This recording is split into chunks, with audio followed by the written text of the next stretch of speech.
വീണ്ടും വരുന്നവനായ കർത്താവ് യേശു ക്രിസ്തുവിൻ്റെ പരിശുദ്ധ നാമം അനുഗ്രഹിക്കപ്പെട്ട നല്ല രാത്രിക്കായി സ്തോത്രം. വീണ്ടും ഒരു പ്രാവശ്യം കൂടെ ദൈവത്തിൻ്റെ മാറ്റമില്ലാത്ത തിരുവചനവുമായി നിങ്ങളുടെ മധ്യത്തിൽ കടന്നു വരുവാൻ കർത്താവ് തന്ന നല്ല സമയത്തിനായി സ്തോത്രം. എല്ലാ ദൈവമക്കളെയും ദൈവം ധാരാളമായി അനുഗ്രഹിക്കട്ടെ. ഇന്ന് രാത്രി ഒരു ചിന്തയ്ക്കായിട്ട് 1 കൊരിന്ത്യർ ലേഖനം 1-ാം അധ്യായം അതിൻ്റെ 5, 6, 7 വാക്യങ്ങളാണ്. ക്രിസ്തുവിൻ്റെ സാക്ഷ്യം നിങ്ങളിൽ ഉറപ്പായിരിക്കുന്നത് പോലെ അവനിൽ നിങ്ങൾ സകലത്തിലും, വിശേഷാൽ സകല വചനത്തിലും സകല പരിജ്ഞാനത്തിലും സമ്പന്നനായി തീർന്നു. ഇങ്ങനെ നിങ്ങൾ ഒരു കൃപാവരത്തിലും കുറവില്ലാത്തവരായി നമ്മുടെ കർത്താവ് യേശു ക്രിസ്തുവിൻ്റെ പ്രത്യക്ഷതയ്ക്കായി കാത്തിരിക്കുന്നു. അപ്പോൾ കൊരിന്ത്യർ സഭയെ നോക്കി പൗലോസ് അപ്പോസ്തലൻ പറയുന്നൊരു കാര്യമാണ്, എങ്ങനെ കൊരിന്ത്യർ സഭ കർത്താവിന് വേണ്ടി കാത്തിരുന്നു, യേശുവിൻ്റെ വരവിന് വേണ്ടി എങ്ങനെ കാത്തിരുന്നു, അതുപോലെ ഈ ദിവസങ്ങളിൽ നമ്മളും ഒരുങ്ങിയിരിക്കണം. എങ്ങനെ കാത്തിരുന്നു? അവിടെ പറയുകയാണ്, ഇങ്ങനെ നിങ്ങൾ ഒരു കൃപാവരത്തിലും കുറവില്ലാത്തവരായി നമ്മുടെ കർത്താവ് യേശു ക്രിസ്തുവിൻ്റെ പ്രത്യക്ഷത കാത്തിരിക്കുന്നു. Price the Lord. അപ്പോൾ നമ്മൾ ആ കൊരിന്ത്യർ ലേഖനം പഠിക്കുമ്പോൾ, കൊരിന്ത്യർ ലേഖനം വായിക്കുമ്പോൾ ഈ കൊരിന്ത്യർ സഭയെപ്പറ്റി പറയുന്നു, 9 കൃപാവരങ്ങളാലും നിങ്ങളുടെ ഇടയിൽ വെളിപ്പെട്ടു വന്നല്ലോ. അപ്പോൾ പരിശുദ്ധാത്മാവ് നിറയുന്ന, അഭിഷേകത്താൽ നിറയുന്ന ഒരു സഭയുടെ പ്രത്യേകതയാണ് 9 കൃപാവരങ്ങളിൽ ഏതെങ്കിലുമൊക്കെ വെളിപ്പെട്ടു വരും. അതില്ലാത്ത, കൃപാവരം വെളിപ്പെടാത്ത സഭ ആണ് നീ പോകുന്നതെങ്കിൽ മനസ്സിലായിക്കോണം, അവിടെ പരിശുദ്ധാത്മാവുമില്ല, കർത്താവുമില്ല. കർത്താവ് ഒരു സഭയിലുണ്ടെങ്കിൽ അതിൻ്റെ പ്രത്യേകതയാണ് അഭിഷേകം, പ്രത്യേകിച്ച് അഭിഷേകമുണ്ടതിൻ്റെ പ്രത്യേകതയാണ് ഏതെങ്കിലും വരങ്ങൾ, കൃപകൾ, അഭിഷേകമൊക്കെ ശക്തമായി ജ്വലിക്കും. അപ്പോൾ ഈ കൊരിന്ത്യർ സഭയെപ്പറ്റി പറഞ്ഞു, 9 കൃപാവരങ്ങളാൽ നിറഞ്ഞിരുന്ന സഭ, അല്ലെങ്കിൽ വെളിപ്പെട്ടു വന്ന സഭ. അവരോട് പറയുകയാണ്, ക്രിസ്തുവിൻ്റെ സാക്ഷ്യം നിങ്ങളിൽ ഉറപ്പായിരിക്കുന്നത് പോലെ നിങ്ങൾ സകലത്തിലും, വിശേഷാൽ സകല വചനത്തിലും സകല പരിജ്ഞാനത്തിലും സമ്പന്നനായിരുന്നു. അപ്പോൾ അവർ ഒന്നാമത്തെ പ്രത്യേകത എന്ന് പറഞ്ഞാൽ പൗലോസ് അപ്പോസ്തലൻ പറയുന്നത്, വിശേഷാൽ സകല വചനത്തിലും സകല പരിജ്ഞാനത്തിലും സമ്പന്നനായിരുന്നു. അപ്പോൾ പരിജ്ഞാനവും, ഹല്ലേലൂയ, സകല വചനത്തിലും പരിജ്ഞാനം എന്ന് പറയുമ്പോൾ, വചനം നമുക്കെല്ലാവർക്കും വായിക്കാനറിയാം. 1-ാം സങ്കീർത്തനം മൊത്തം വായിക്കാൻ നമുക്കെല്ലാവർക്കും അറിയാം. എന്നാൽ അത് വായിച്ച് പ്രബോധിപ്പിക്കണമെങ്കിൽ, അതിൻ്റെ അർത്ഥം പറയണമെങ്കിൽ, ഹല്ലേലൂയ, പരിജ്ഞാനം എന്നൊരു കൃപ നമുക്ക് ആവശ്യമാണ്. അപ്പോൾ ഈ സഭയുടെ പ്രത്യേകത, സകല വചനത്തിലും സകല പരിജ്ഞാനത്തിലും സമ്പന്നനായി തീർന്നു. ഈ ദിവസങ്ങളിൽ പ്രത്യേകമായി പ്രാർത്ഥിക്കേണ്ട ഒരു വിഷയമാണ്. സകല വചനവും അറിയണം, പരിജ്ഞാനത്തിൻ്റെ വചനം നമ്മൾ പ്രാപിക്കണം. എങ്കിൽ മാത്രമേ നമുക്ക് ദൈവവചനം എടുത്ത് ഉപദേശിക്കാനും പഠിപ്പിക്കാനും കഴിയത്തുള്ളൂ. സ്തോത്രം. ഇന്നൊക്കെ ആണെങ്കിൽ മിക്കവാറുള്ള ആൾക്കാരെന്ന് പറഞ്ഞാൽ അങ്ങനെ ബൈബിൾ വായിക്കുമെങ്കിലും ബൈബിൾ പഠിക്കാറില്ല. ഏതെങ്കിലും ഒരു പാസ്റ്റർമാർ എഴുന്നേറ്റ് ഇരുന്ന് ന്യൂ ജനറേഷൻ സഭയെ കുറ്റം പറയുവാണെങ്കിൽ അയാളെ അങ്ങ് പൊക്കി, അയ്യോ ഭയങ്കര വിശുദ്ധനാണ്, പറയുന്നതെല്ലാം കറക്റ്റാണ്. അല്ലെങ്കിൽ ഏതെങ്കിലും കൃപാവരങ്ങളെ കുറ്റം പറഞ്ഞാൽ, രോഗശാന്തിയെ കുറ്റം പറഞ്ഞാൽ, ഭൂതങ്ങളെ പുറത്താക്കുന്ന കുറ്റം പറഞ്ഞാൽ, പ്രവചനത്തെ കുറ്റമൊക്കെ പറഞ്ഞു കഴിഞ്ഞാൽ അയാൾ വലിയ മിടുക്കനാണ്, അയാളെ അങ്ങ് വലിയ പൊക്കി കൊണ്ട് നടക്കുവാണ്. അങ്ങനൊരു സാഹചര്യമാണ് ഇപ്പോൾ നടക്കുന്നത്. Price the Lord. എന്നാൽ ഇവിടെ പറയുന്നു, നിങ്ങൾ സകല വചനത്തിലും സകല പരിജ്ഞാനത്തിലും സമ്പന്നരായി തീർന്നു. മാത്രമല്ല, ഹല്ലേലൂയ, ഇങ്ങനെ നിങ്ങൾ ഒരു കൃപാവരത്തിലും കുറവില്ലാത്തവരായി നമ്മുടെ കർത്താവ് യേശു ക്രിസ്തുവിൻ്റെ പ്രത്യക്ഷതയ്ക്കായി കാത്തിരുന്നു. വചനവും പരിജ്ഞാനവും മാത്രമല്ല അവരുടെ ജീവിതത്തിൽ ഉണ്ടായിരുന്നത്, ഇങ്ങനെ നിങ്ങൾ ഒരു കൃപാവരത്തിലും കുറ്റമില്ലാത്തവരായി, കുറവില്ലാത്തവരായി നമ്മുടെ കർത്താവ് യേശു ക്രിസ്തുവിൻ്റെ പ്രത്യക്ഷതയ്ക്കായി കാത്തിരുന്നു. അപ്പോൾ രണ്ടാമത്തെ കാര്യം, അവരൊരു കൃപാവരത്തിലും കുറവില്ലായിരുന്നു. ആദ്യത്തെ കൃപാവരം എന്താണ്? അവിടെ പറയുന്നു, നിങ്ങൾ സകല വചനത്തിൽ, വിശേഷാൽ സകല വചനത്തിലും സകല പരിജ്ഞാനത്തിലും. അപ്പോൾ നമ്മൾ എപ്പോഴും ചെയ്യേണ്ട കാര്യം, നമ്മൾ വചന പരിജ്ഞാനം പ്രാപിക്കണം. നമ്മൾ അപ്പോസ്തല പ്രവൃത്തി 17-ാം അധ്യായം 10-11 വാക്യങ്ങൾ പറയുമ്പോൾ, ബെരോവയിലുള്ള സഹോദരന്മാരെ പറ്റി പറയുന്നത്, അവർ തെസ്സലോനിക്കയിലുള്ളവരെക്കാൾ ഉത്തമന്മാരായിരുന്നു. അവർ വചനം പൂർണ്ണ ജാഗ്രതയോടെ കൈക്കൊണ്ടതല്ലാതെ അത് അങ്ങനെ തന്നെ എന്ന് ദിനംപ്രതി തിരുവെഴുത്തുകളെ പരിശോധിച്ചുകൊണ്ടിരുന്നു. അപ്പോൾ എപ്പോഴും പ്രസംഗം കേൾക്കുക മാത്രമല്ല അവർ ചെയ്തത്, അത് അങ്ങനെ തന്നെയോ എന്ന് ദിനംപ്രതി പരിശോധിച്ചുകൊണ്ടിരുന്നു. അങ്ങനെ നമ്മൾ പഠിച്ചെങ്കിൽ മാത്രമേ നമ്മൾ ജ്ഞാനത്തിൻ്റെ വചനവും പരിജ്ഞാനത്തിൻ്റെ വചനമൊക്കെ പ്രാപിക്കാൻ കഴിയത്തുള്ളൂ. Praise the Lord. രണ്ടാമത്തെ കാര്യം അവർ പറയുകയാണ്, നിങ്ങൾ ഒരു കൃപാവരത്തിലും കുറവില്ലാത്തവരായി കർത്താവ് യേശു ക്രിസ്തുവിൻ്റെ വരവിനായി കാത്തിരുന്നു. എന്താണ് ഒരു കൃപാവരങ്ങളെന്ന് പറയുമ്പോൾ, കുറവില്ലാത്തവരെന്ന് പറയുന്നത്?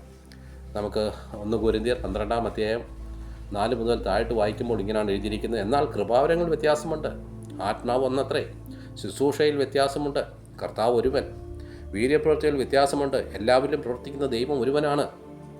എന്നിട്ട് കൃപാവരങ്ങളെപ്പറ്റി താഴ്ത്ത് പറയാണ്, ഒരുത്തന് ആത്മാവിൻ്റെ പ്രകാശനം പൊതു പ്രയോജനത്തിനായി നൽകപ്പെടുന്നു. ഒരുത്തന് ആത്മാവിൽ ജ്ഞാനത്തിൻ്റെ വചനവും മറ്റൊരുത്തന് അതേ ആത്മാവിനാൽ പരിജ്ഞാനത്തിൻ്റെ വചനവും നൽകപ്പെടുന്നു. വേറൊരുത്തന് അതേ ആത്മാവിൽ വിശ്വാസം, മറ്റൊരുവന് അതേ ആത്മാവിൽ രോഗശാന്തിയുടെ വരം, മറ്റൊരുവന് വീര്യപ്രവൃത്തികൾ, മറ്റൊരുവന് പ്രവചനം, മറ്റൊരുവന് ആത്മാക്കളുടെ വിവേചനം, മറ്റൊരുവന് പലവിധ ഭാഷകൾ, മറ്റൊരുവന് ഭാഷയുടെ വ്യാഖ്യാനം. എന്നാൽ ഇതെല്ലാം പ്രവർത്തിക്കുന്നത് താൻ ഇച്ഛിക്കും പോലെ അവനവന് വരം പകുത്തു കൂടുന്ന ഒരാത്മാവ് തന്നെ. എന്ന് പറഞ്ഞാൽ ക്രിസ്തുവിൻ്റെ നമ്മുടെ ഒരു ശരീരം ഒന്നും അവയവങ്ങൾ പലതും, പല അവയവം, കയ്യ്, കാല്, കണ്ണ്, മൂക്ക്, ചെവി, ഇങ്ങനെയുള്ള അവയവങ്ങൾക്കെല്ലാം പല പ്രവർത്തനങ്ങളാണ് നമ്മുടെ ശരീരത്തിലുള്ളത്. അതുപോലെ തന്നെ സഭയിൽ ഹല്ലേലൂയ പലവിധ വരങ്ങളാൽ ദൈവം ഓരോരുത്തരും നിറച്ചിരിക്കുകയാണ്. അവിടെ ഇങ്ങനെയാണ് പറയുന്നത്, ഒരുത്തന് ആത്മാവിൽ ജ്ഞാനത്തിൻ്റെ വചനവും മറ്റൊരുത്തന് അതേ ആത്മാവിൽ പരിജ്ഞാനത്തിൻ്റെ വചനം. ചിലർക്ക് വചനം വായിക്കാനേ അറിയത്തുള്ളൂ, പരിജ്ഞാനമില്ല. അതൊരു പ്രത്യേക വരമാണ്. പ്രൈസലോ. മറ്റൊരുത്തന് അതേ ആത്മാവിനാൽ വിശ്വാസം എന്ന് പറയുമ്പോൾ ഭയങ്കര ദൈവത്തിൽ വിശ്വാസമാണ്, ഏത് കാര്യത്തിനും വിശ്വാസമാണ്. നേരെ നോക്കിക്കഴിഞ്ഞാൽ വിശ്വാസം വളരെ കുറവാണ്, ദൈവത്തെ പോലും വിശ്വാസമില്ല. വിശ്വാസം ഒരു വരമാണ്. മറ്റൊരു അതേ ആത്മാവ് രോഗശാന്തിയുടെ വരം. രോഗശാന്തി തട്ടിപ്പാണെന്ന് പറഞ്ഞ് ഒരുപാട് പേര് പറയുന്നത്. എന്നാൽ ബൈബിൾ പഠിപ്പിക്കുന്നത് രോഗശാന്തി എന്ന് പറഞ്ഞൊരു വരമുണ്ട്. ആ ഗിഫ്റ്റ് ഉള്ള ഒരാൾ പ്രാർത്ഥിച്ചു കഴിഞ്ഞാൽ നിശ്ചയമായിട്ടും ദൈവപ്രതി നടക്കും, വിടുതൽ നടക്കും. അതാണ് രോഗശാന്തിയുടെ വരം. അങ്ങനൊരു വരമുണ്ട്. അതിനുവേണ്ടി ഈ ദിവസങ്ങളിൽ പ്രാർത്ഥിക്കണം. ഞാൻ ഒരു ദൈവദാസൻ എനിക്ക് വേണ്ടി പ്രാർത്ഥിച്ച് ഞാൻ രോഗശാന്തി വരം ഞാൻ അനുഭവിച്ചിട്ടുണ്ട്. രോഗശാന്തി വരം, മറ്റൊരു വീര്യപ്രവർത്തനം, മറ്റൊരു പ്രവചനം. രണ്ടാമത്തെ ഒരു വരമാണ് പ്രവചനം. ഇന്ന് വളരെ തീരെ കുറഞ്ഞു വരികയാണ്. എല്ലാവരും പഠിപ്പിക്കുന്ന വചനം മാത്രം മതി, വചനത്തിൽ നിലനിൽക്കണം, വചനത്തിലേക്ക് മടങ്ങി വരണം. ഇങ്ങനെയൊക്കെ ദുരുപദേശം പഠിപ്പിക്കുന്ന ഒരുപാട് ആൾക്കാരുണ്ട്. ഹല്ലേലൂയ. ദൈവമക്കളെ, കർത്താവിൻ്റെ വരവിന് വേണ്ടി നമ്മൾ കാത്തിരിക്കുമ്പോൾ കർത്താവ് തരുന്ന വരങ്ങളെല്ലാം നമ്മൾ പ്രാപിക്കണം. മറ്റൊരു ആത്മാക്കളുടെ വിവേചനം, വേറൊരു പലവിധ ഭാഷകൾ, മറ്റൊരു ഭാഷയുടെ വ്യാഖ്യാനം. എന്നാൽ ഇതെല്ലാം പ്രവർത്തിക്കുന്നത് താൻ ഇച്ഛിക്കും പോലെ അതത് വരം പകർത്തു കൊടുക്കുന്ന ആത്മാവാണ്. ആത്മാവാണ് നമ്മുടെ മേൽ പലവിധ വരങ്ങൾ നമ്മുടെ മേൽ പകരുന്നത്. അതൊക്കെ എന്തിനാണ്? അനേകർക്ക് അനുഗ്രഹവും വിടുതലും കർത്താവിൻ്റെ സാക്ഷിക്ക് വേണ്ടി, സാക്ഷി പറയാൻ വേണ്ടിയാണ് ദൈവം കൃപാവരങ്ങളെ നമ്മുടെ മേൽ പകരുന്നത്. അപ്പോൾ കൊരിന്ത്യർ സഭയെ പറ്റി പറയുന്നു, നിങ്ങളിങ്ങനെ ഒരു കൃപാവരത്തിലും കുറവില്ലാത്തവരായി കർത്താവിൻ്റെ വരവിന് വേണ്ടി കാത്തിരുന്നു. നമ്മൾ മത്തായി സുവിശേഷം 25-ാം അധ്യായം പഠിക്കുമ്പോൾ ഇത് 5 കന്യകമാർ ബുദ്ധിയുള്ളവരായിരുന്നു, 5 പേർ ബുദ്ധിയില്ലാത്തവരായിരുന്നു. ആ മണവാളൻ വന്നപ്പോൾ 5 പേരുടെ പാത്രത്തിൽ എണ്ണയില്ലായിരുന്നു.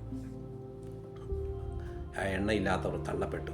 ദിവസങ്ങളിൽ കർത്താവിൻ്റെ വരവ് ഏറ്റവും അടുത്തിരിക്കുന്ന ഈ കാലങ്ങളിൽ കർത്താവ് വരുമ്പോൾ നമ്മളെ നോക്കുന്നത് നമ്മുടെ മേൽ പറഞ്ഞ അഭിഷേകമുണ്ടോ, എണ്ണയുണ്ടോ, നിൻ്റെ മേൽ പറഞ്ഞ കൃപാവരങ്ങൾ ജ്വലിപ്പിക്കുന്നുണ്ടോ, നീ പ്രവചിക്കുന്നുണ്ടോ, രോഗികൾക്ക് വേണ്ടി പ്രാർത്ഥിക്കുന്നുണ്ടോ, നീ വചനം പ്രസംഗിക്കുന്നുണ്ടോ, പരിജ്ഞാനത്തിന് വചനം നീ പ്രാപിച്ചിട്ടുണ്ടോ, നിനക്ക് വിശ്വാസമുണ്ടോ?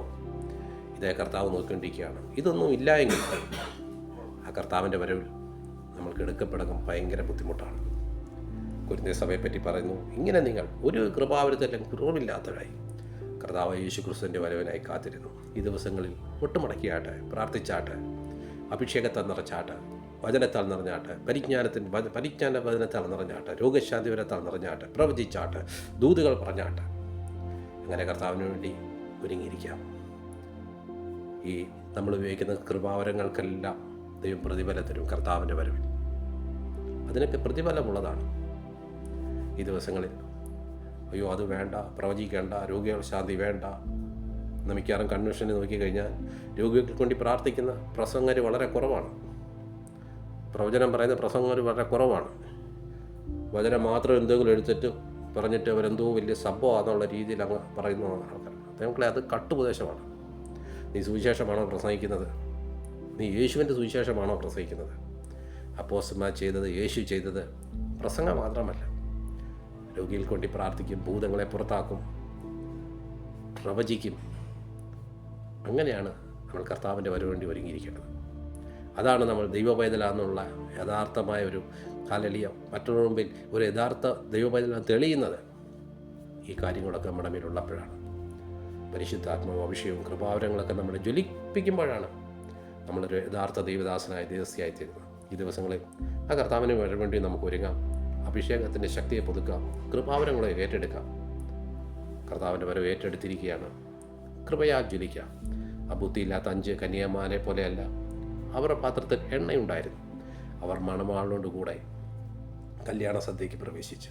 ഈ ദിവസങ്ങളിൽ കർത്താവിൻ്റെ വരവിൽ വരുമ്പോൾ എണ്ണയുള്ളവരായി, അഭിഷേകമുള്ളവരായി, കൃപാവരങ്ങളെ നിറഞ്ഞ്, ദൈവശക്തിയെ നിറഞ്ഞ് നമുക്ക് മുൻപോട്ട് കടന്നു പോകാം. ഈ വചനങ്ങളാൽ ദൈവം നമ്മെ സഹായിക്കട്ടെ. God bless you.